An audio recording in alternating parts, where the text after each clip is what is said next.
Assalamualaikum warahmatullahi wabarakatuh. Waalaikumsalam warahmatullahi wabarakatuh.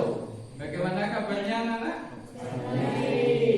Sebelum kita mulai pembelajaran pada pagi hari ini, mari kita berdoa bareng-bareng.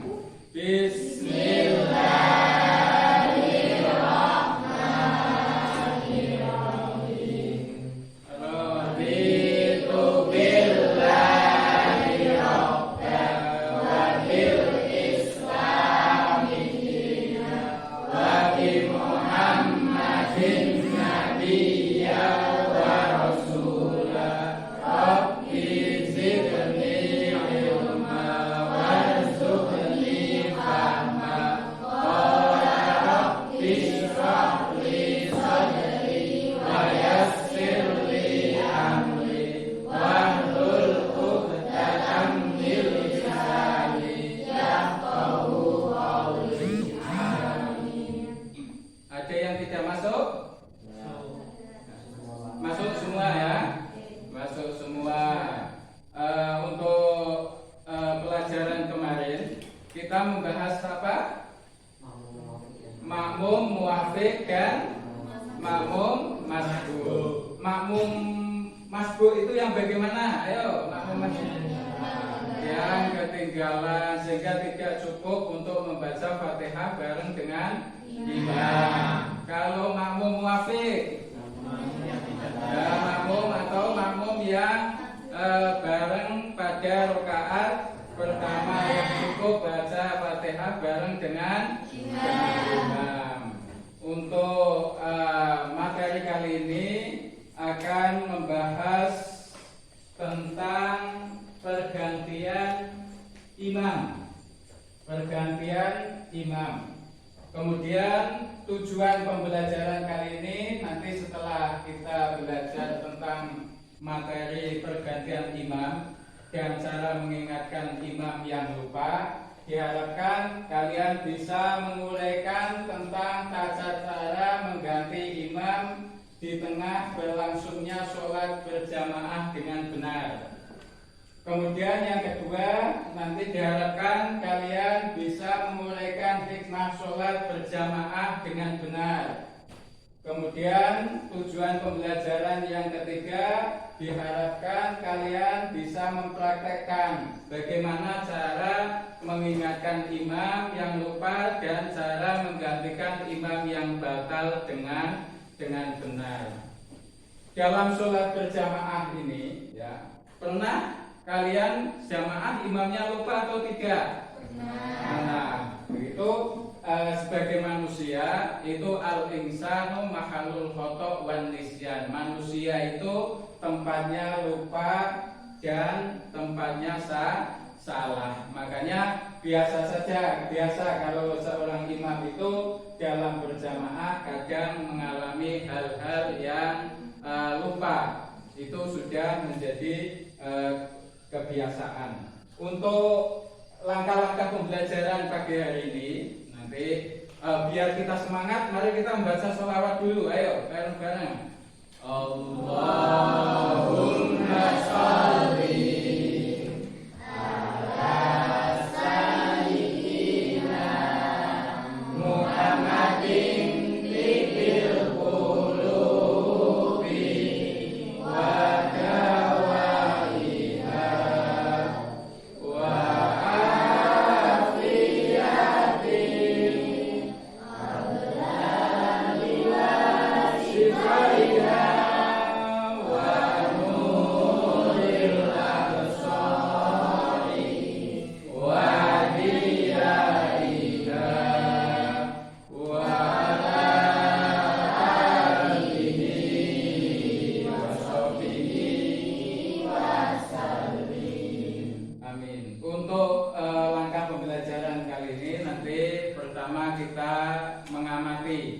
Nanti akan ditayangkan video tentang cara mengingatkan atau cara mengganti imam yang lupa. Kemudian nanti dilanjutkan kalian membaca materi.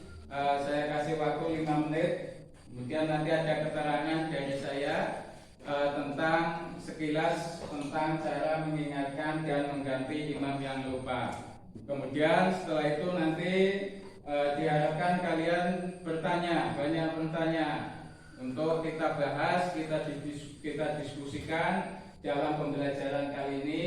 Nanti setelah kita diskusikan di antara masing-masing kelompok, nanti ada yang mengkomunikasikan, ada yang menjelaskan hasil diskusinya di hadapan teman-teman kalian semua. Kemudian masalah penilaian seperti biasa, nanti ada penilaian sikap selama kalian mengikuti pembelajaran kali ini. Ada penilaian pengetahuan, nanti akan Bapak kasihkan soalnya di penghujung acara pembelajaran kali ini. Kemudian ada penilaian keterampilan. Untuk langkah mengamati, mari kita saksikan video berikut ini.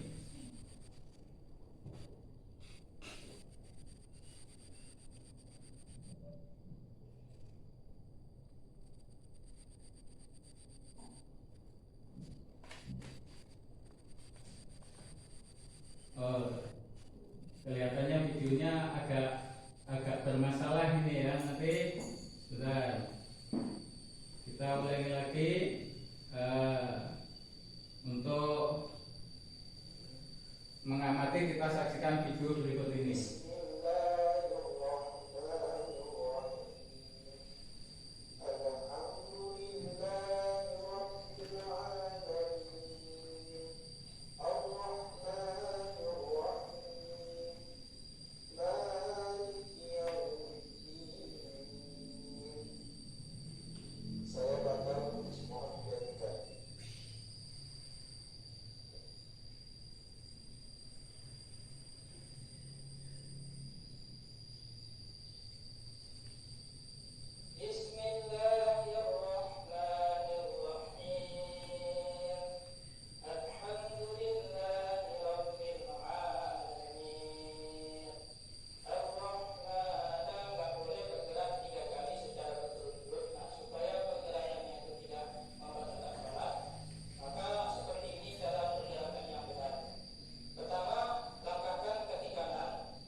Itu tadi video tentang cara menggantikan imam yang batal. Kalau cara mengingatkan imam yang lupa itu bagi laki-laki bagaimana caranya? Dengan mengucapkan Subhanallah. Kalau perempuan bagaimana cara mengingatkan imam yang lupa? Ya, menepukkan telapak tangan ke punggung telapak tangan yang bagian kiri. Setelah kalian mengamati, diharapkan kalian bisa mengajukan pertanyaan. Ayo, siapa yang mau bertanya? Ayo. Bagaimana cara Ulangi coba pelan-pelan saja. Ayo. Bagaimana cara mengganti imam yang batal ketika sujud? Ya, itu tadi tentang cara mengganti imam. Ketika imam itu lagi sujud, kemudian tiba-tiba dia berhadas batal. Bagaimana cara mengganti imam yang batal dalam keadaan sujud? Ini materi diskusi kita pagi hari ini tentang cara menggantikan imam yang batal ketika lagi sujud. Ini akan saya bagikan LKPD-nya untuk materi diskusi kali ini.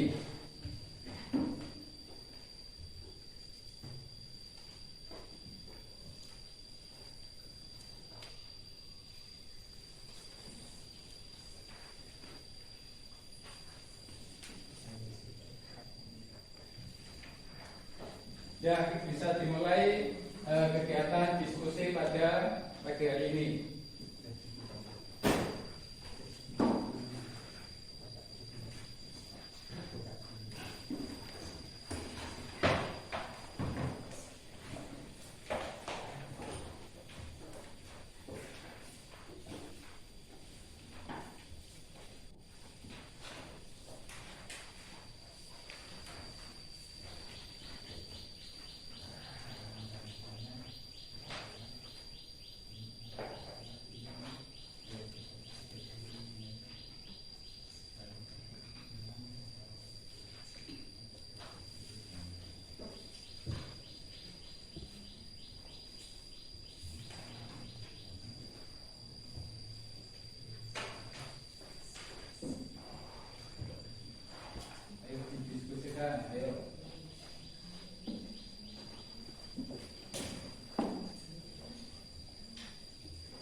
Saya kira diskusinya sudah selesai ya.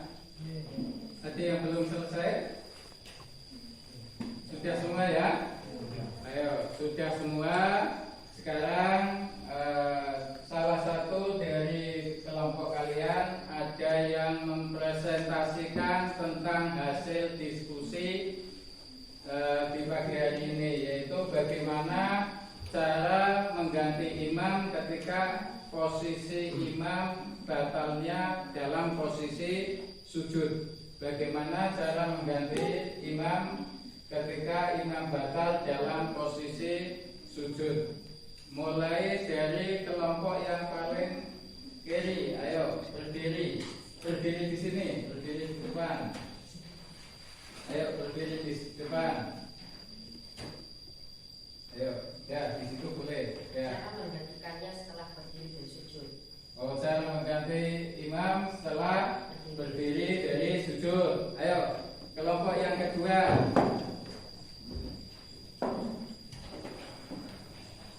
Ya, di situ aja. Ya. Cara menggantikan imam saat sujud yaitu setelah posisi berdiri. Setelah dalam posisi berdiri. Ayo, kelompok yang ketiga. Ini.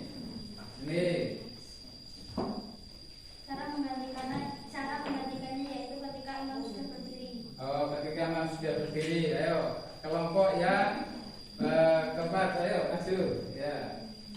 Sini. Ya. Cara menggantikan imam yang batal ketika sudah berdiri dari sujud. Ya sudah. Di kelihatannya kita kompak dalam diskusi kali ini. Bagaimana cara menggantikan imam ketika batal dalam keadaan sujud. Kita harus menunggu nanti kalau dalam posisi berdiri. Cuman yang di belakang imam yang menggantikan ketika dalam keadaan sujud, dia boleh takbir keras untuk memimpin sholat di belakangnya. Tapi Pak masih dalam posisinya masih sejajar dengan makmum yang lain.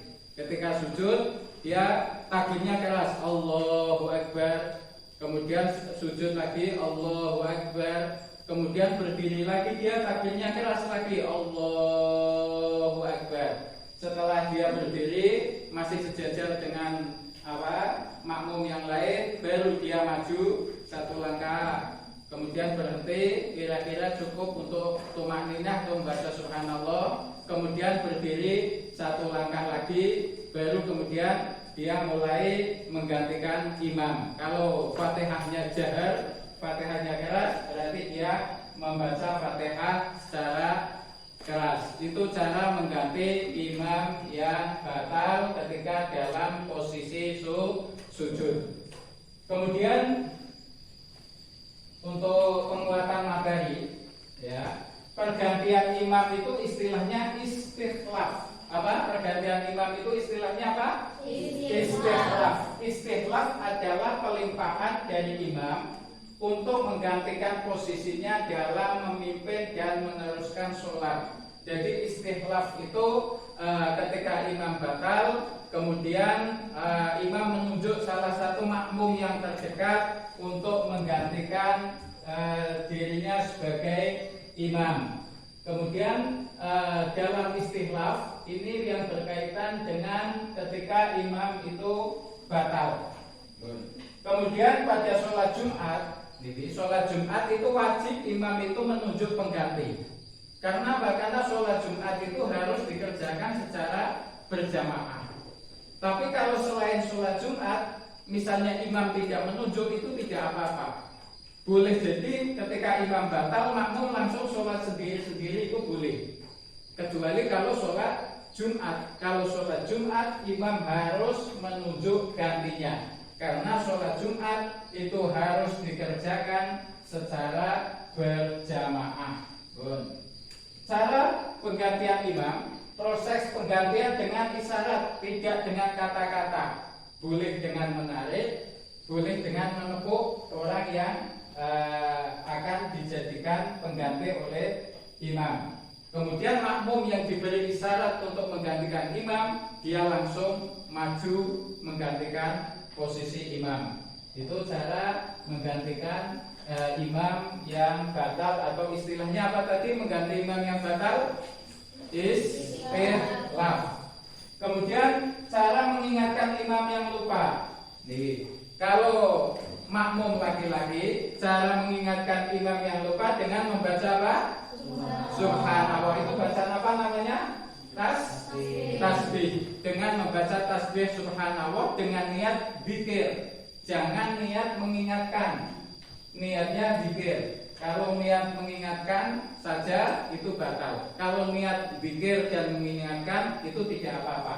Cara mengingatkan imam yang batal dengan membaca subhanallah disertai niat zikir, atau niat zikir dan niat mengingatkan.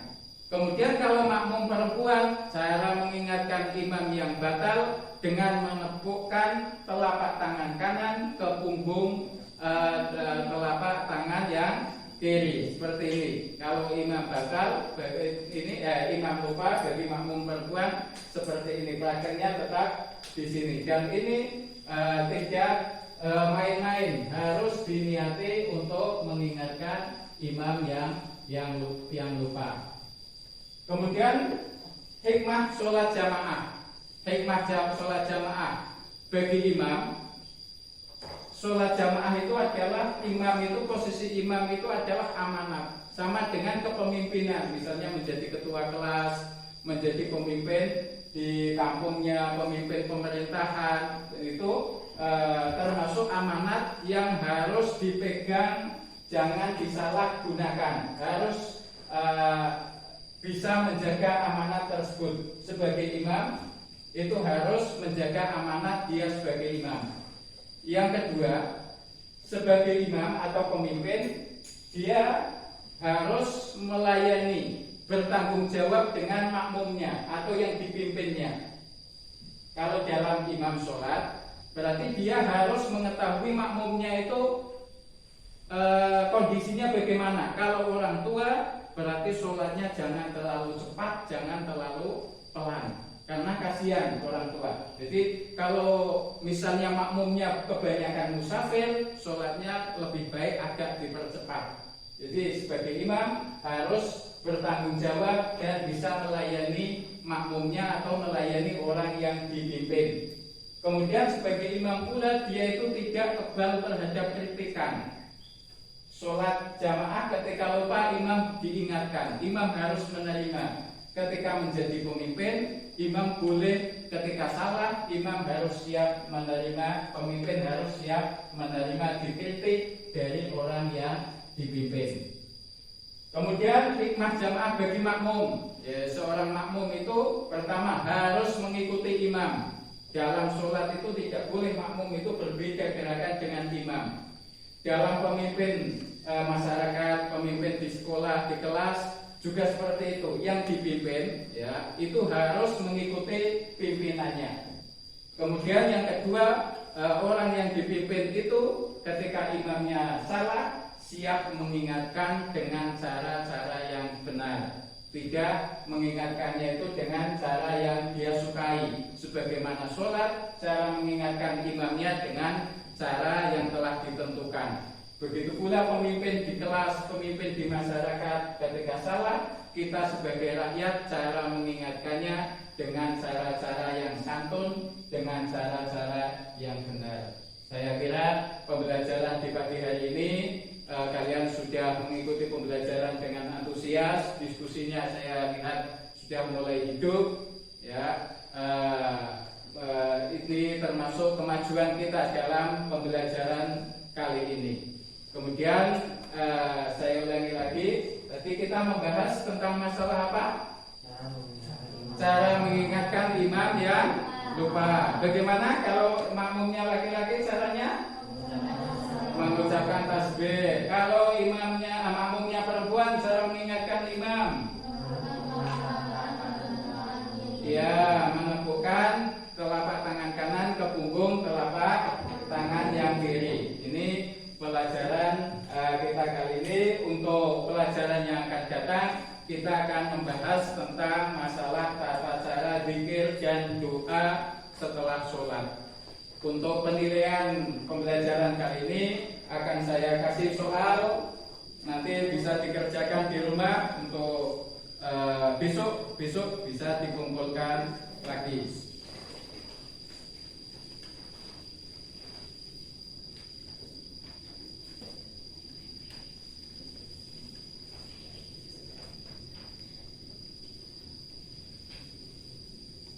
Saya kira pembelajaran kali ini kita cukupkan sekian. Mari kita tutup pembelajaran kali ini dengan bacaan hamdalah.